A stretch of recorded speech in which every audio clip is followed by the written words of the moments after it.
श्री शिवाय नमस्तु भयम। दोस्तों, जैसा कि आप सभी लोग जानते हैं कि 30 जून 2026 यानी मंगलवार को पड़ रही है आषाढ़ मास की कृष्ण पक्ष प्रतिपदा तिथि। और दोस्तों, यह वह तिथि है जो आषाढ़ मास में पड़ने वाली सबसे बड़ी तिथि है, क्योंकि ये मंगलवार के दिन पड़ रही है और इसका बहुत ही बड़ा और विशेष महत्व होता है। पूज्य गुरु जी ने कहा है कि अगर कभी भी मौका लग जाए और आषाढ़ मास की प्रतिपदा तिथि मंगलवार को पड़ जाए तो आप लोगों को एक छुटकी काला तिल वाला उपाय तो अवश्य ही करना चाहिए। इन दोनों का संयोग बहुत ही कम आता है। इसी के साथ में गुरु जी ने अपनी शिव पुराण कथा में बताया है कि इस दिन आपको एक छुटकी काला तिल वाला उपाय तो आपको अवश्य ही करना चाहिए, क्योंकि ऐसा दिन पूरे साल में सिर्फ एक ही बार आता है। और दोस्तों, आप सभी लोग जानते हो कि मंगलवार प्रतिपदा तिथि का अगर सबसे बड़ा कोई उपाय है तो वह एक छुटकी काला तिल वाला उपाय है। तो दोस्तों, मंगलवार प्रतिपदा तिथि के दिन आप लोगों को इस एक छुटकी काला तिल वाला उपाय को जरूर करना है। बहुत सारे लोग होंगे जिन लोगों ने इस उपाय को ना किया हो, मतलब पूरा साल निकल गया, उन्होंने किसी भी दिन इस छुटकी काला तिल वाला उपाय को ना किया हो। पर दोस्तों, आपके पास एक आखिरी मौका बचा हुआ है, जो कि 30 जून मंगलवार प्रतिपदा तिथि के दिन है। इस दिन आप लोगों को इस वाले उपाय को जरूर कर लेना है। भले ही आपने पूरे महीने भर इस उपाय को ना किया हो, पर अगर आपने इस महीने के मंगलवार प्रतिपदा तिथि के दिन अगर इस वाले उपाय को कर लिया तो आपको इस उपाय को करने का वह फल मिलेगा जिसकी आपने कभी कल्पना भी नहीं करी होगी। इसीलिए आप लोग इस वाले उपाय को एक बार जरूर कर लेना है, ताकि आप लोगों के हाथ से यह मौका ना जा सके और आपको इस उपाय को करने का फल मिल सके।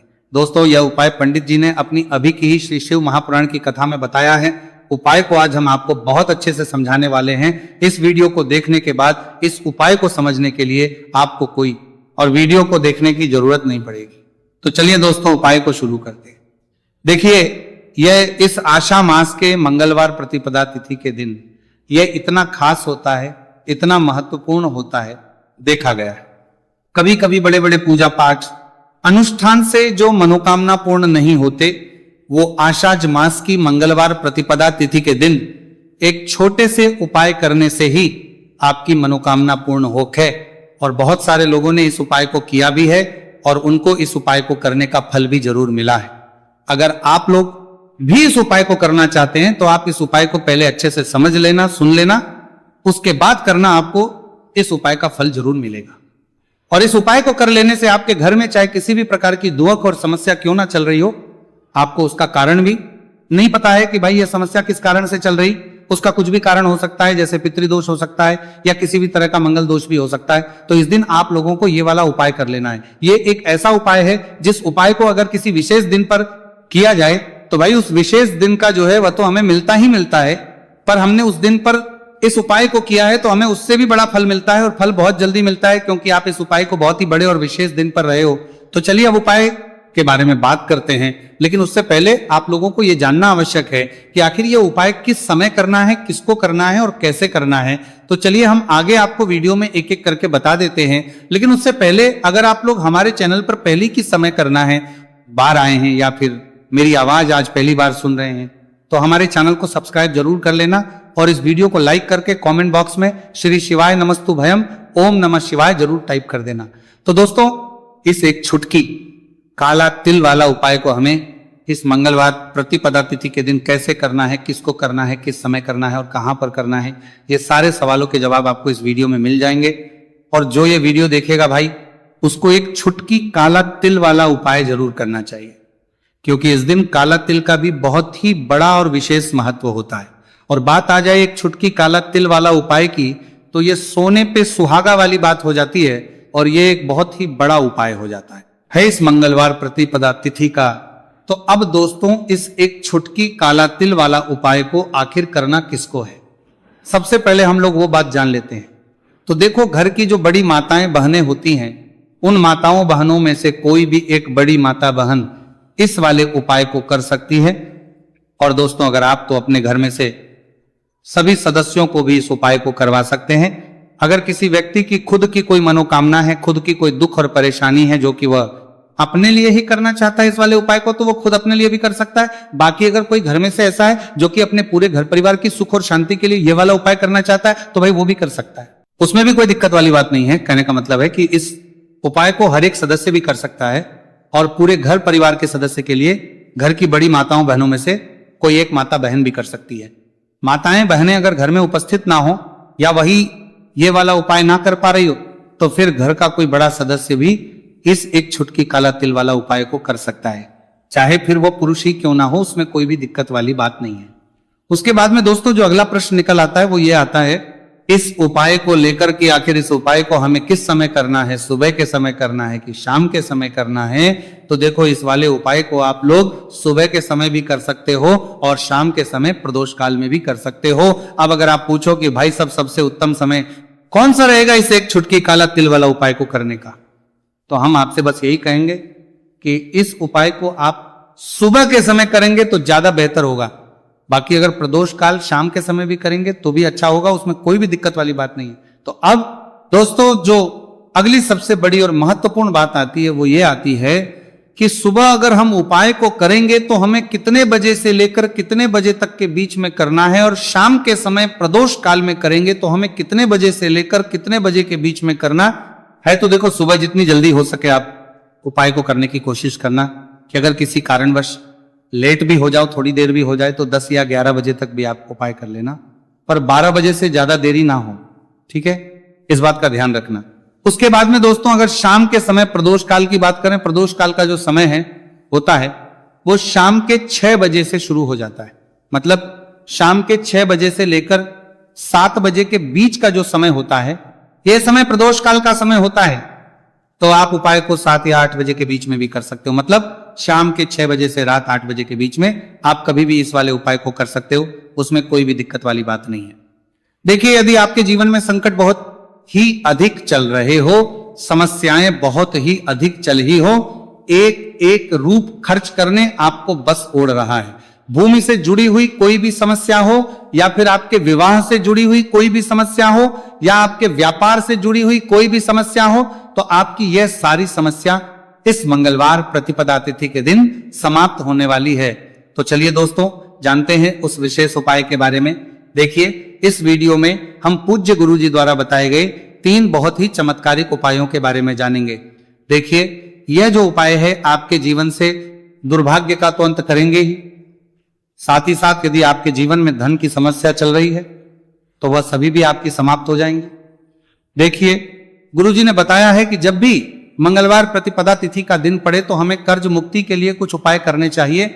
इसी के साथ हमें धन प्राप्ति, भूमि से जुड़े कार्यों और विवाह के लिए भी उपाय करने चाहिए। तो चलिए दोस्तों जानते हैं गुरुजी द्वारा बताए गए सबसे पहले उपाय के बारे में। देखिए ये उपाय विशेषकर उन लोगों को करना है जिनकी भूमि से जुड़ी कोई भी समस्या चल रही हो, यानी कि उनकी भी जमीन से जुड़ी हुई समस्या चल रही है, यानी कि जो लोग मकान खरीदना चाहते हैं, या फिर उनका खेत से जुड़ा कोई भी केस चल रहा है, या फिर जिनके भी विवाह में विलंब हो रहा है, या फिर जिन भी लोगों के जीवन में कर्ज बहुत ही अधिक बढ़ने लगा है, कर्ज जो है वह चुका नहीं पा रहे हैं, तो गुरुजी ने कहा है कि ऐसे लोगों को यह उपाय करना चाहिए। देखिए इस उपाय के लिए आपको थोड़े से काले तिल ले लेने हैं। देख आपको मात्र 1 चुटकी काले तिल ले लेने हैं। इसी के साथ में आपको थोड़ा सा शहद ले लेना है। फिर सबसे अंत में आपको 1 लोटा शुद्ध जल ले लेना है। तांबे के पात्र के अंदर आपको अपने घर से शुद्ध जल ले लेना है और इन सभी सामग्रियों को आपको लेकर के पहुंच जाना है। भगवान शिव के मंदिर में देखिए पूज्य गुरुजी ने बताया है कि इस उपाय को आप सुबह से लेकर के शाम तक किसी भी समय में कर सकते हैं। देखिए मंदिर पहुंचने के आप जो काले तिल लेकर के गए थे उनमें आपको थोड़ा सा शहद लगा लेना है। देखिए आप जो शहद लेकर के आए हैं उस शहद में आपको यह काले तिल अच्छे से डुबो देना है, और शहद से युक्त ये जो काले तिल हैं इन्हें आपको शिवलिंग पर अर्पित कर देने हैं, या फिर आपको शिवलिंग के चारों तरफ अच्छे से काले तिल का लेपन कर देना है। पूज्य गुरुजी ने बताया है कि लेपन करते समय यदि आपके जीवन में कर्ज से जुड़ी समस्याएं चल रही हैं, लेपन करते समय आपको आर्यन मुक्तेश्वर महादेव का स्मरण करना है, या फिर आपके जीवन में विवाह से संबंधित या फिर जमीन से संबंधित कोई भी समस्या चल रही है तो फिर आपको मंगलेश्वर महादेव का स्मरण करना है। इसके बाद जो आप जल लेकर के आए हैं उसे आपको धीरे धीरे शिवलिंग पर अर्पित कर देना है, तथा आपको लगातार शिव महापुराण के मूल मंत्र श्री शिवाय नमस्तु भयम इस मंत्र का जाप करते रहना है। पूज्य गुरुजी ने बताया है कि सिर्फ 1 मंगलवार प्रतिपदा तिथि यह उपाय करके देखना और आप स्वयं देखेंगे कि 2 से 3 महीने के अंदर आपके जीवन से जुड़ी हुई जो भी समस्याएं हैं बस सभी समस्या बहुत ही जल्द महादेव की कृपा से दूर होने लगेगी। तो दोस्तों, इस प्रकार से आपको यह पहला उपाय ना है। अब हम जानते हैं दूसरे विशेष उपाय के बारे में। देखिए, इस उपाय के लिए आपको एक प्यारी सी बेलपत्र ले लेनी है। इसी के साथ में एक लोटा शुद्ध जल लेना है तांबे के पात्र के अंदर, और इसी के साथ में आपको थोड़ा सा शहद ले लेना है। देखिए, मंगलवार का दिन है और मंगलवार प्रतिपदा तिथि के दिन यदि हम शहद का उपाय करते हैं तो इससे महादेव हमसे बहुत ही अधिक प्रसन्न होकर के हमारी मनोकामना को परिपूर्ण करते हैं। देखिए दोस्तों, यदि आपको बेलपत्र नहीं मिल पाती है तो आप भगवान शिव के शिवलिंग पर जो बेलपत्र छड़ी हुई होती है उसे शुद्ध जल से धो करके उसका उपयोग कर सकते हैं। तो इन सभी सामग्रियों को आपको भगवान शिव के मंदिर में लेकर के पहुंच जाना है। गुरुजी ने कहा है कि इस उपाय को भी आप सुबह से लेकर के शाम तक किसी भी समय में कर सकते हैं। देखिए, मंदिर पहुंचने के बाद आपके पास जो एक बेलपत्र है, और बेलपत्र की जो सबसे बड़ी वाली पत्ती होती है और उसकी जो चिकनी साइड होती है उस पर आपको अच्छे से शहद का लेपन कर देना है।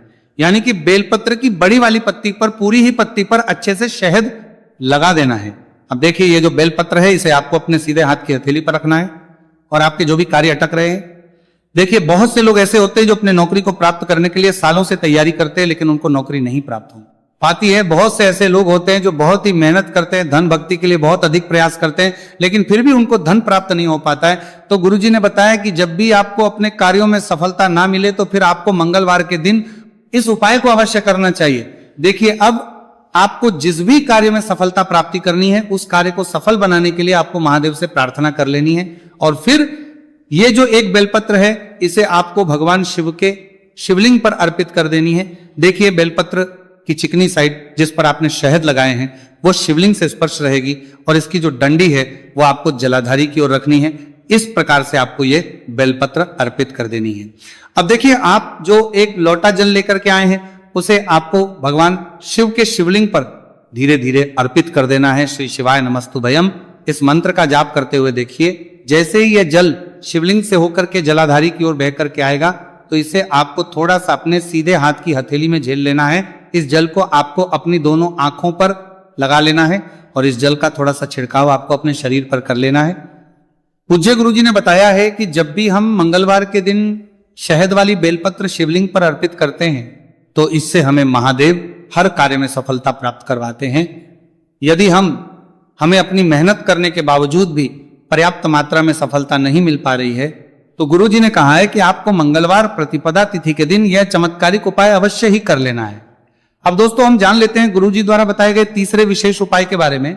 देखिए, इस उपाय के लिए भी आपको मात्र एक लोटा शुद्ध जल ले लेना है तांबे के पात्र के अंदर। फिर इसी के साथ में आपको एक प्यारी सी बेलपत्र ले लेनी है। बेलपत्र आपको ध्यान रखना है कि कैसे भी कटी हुई खंडित नहीं होनी चाहिए। अब देखिए, मात्र 2 सामग्री लेकर के आपको भगवान शिव के मंदिर में पहुंच जाना है। पूज्य गुरुजी ने बताया है कि यह उपाय विशेषकर उन लोगों को करना है जिनकी कोई भी विशेष मनोकामनाएं जो कई दिनों से परिपूर्ण नहीं हो पा रही है, चाहे वो विवाह से संबंधित हो, नौकरी से संबंधित हो, व्यापार से संबंधित हो, चाहे किसी भी प्रकार की मनोकामना है जो परिपूर्ण नहीं हो पा रही है, तो उसके लिए आपको यह उपाय करना है। देखिए, इस उपाय को भी आप सुबह से कि शाम तक किसी भी समय में कर सकते हैं। देखिए, मंदिर पहुंचने के बाद सबसे पहले तो आप बेलपत्र लेकर के आए हैं, उसे आपको अपने सीधे हाथ की हथेली पर रखना है और आपको महादेव से प्रार्थना करनी है कि हे मेरे महादेव, मेरी ये जो मनोकामनाएं बहुत दिनों से अधूरी है, मैंने कई प्रकार के उपाय कर लिए हैं, कई प्रकार के व्रत कर लिए हैं, लेकिन अभी तक मेरी मनोकामना परिपूर्ण नहीं हो पाई है, तो उस मनोकामना को परिपूर्ण करने के लिए प्रार्थना करनी है। और ये एक बेलपत्र आपको शिवलिंग पर अर्पित कर देनी है। देखिए, बेलपत्र की जो चिकनी साइड है वो शिवलिंग से स्पर्श रहेगी और इसकी जो है वो आपको जलाधारी की ओर रखनी है। इस प्रकार से आपको यह बेलपत्र अर्पित कर देनी है। इसी प्रकार से आपको यह बेलपत्र अर्पित करनी है। अब देखिए, आप जो एक लोटा शुद्ध जल लेकर के आए हैं, इसे आपको धीरे धीरे शिवलिंग पर अर्पित कर देना है। इस मंत्र का जाप करते हुए देखिए, जल अर्पित करते हुए आपको कम से कम 11 बार श्री शिवाय नमस्तुभयम या फिर ओम नमः शिवाय इस मंत्र का जाप कर लेना है। पूज्य गुरु जी ने बताया है कि जो भी व्यक्ति 30 जून मंगलवार प्रतिपदा तिथि के दिन शिवलिंग के सामने इस उपाय को करता है तो उसकी जो भी मनोकामना है वह महादेव की कृपा से निश्चित ही परिपूर्ण हो जाती है। तो दोस्तों, ये थे पूज्य गुरु जी द्वारा बताए गए कुछ बहुत ही खास उपाय। अगर आपको जानकारी अच्छी लगी हो तो वीडियो लाइक करिएगा। मिलते हैं फिर एक नए वीडियो के साथ। श्री शिवाय नमस्तुभयम।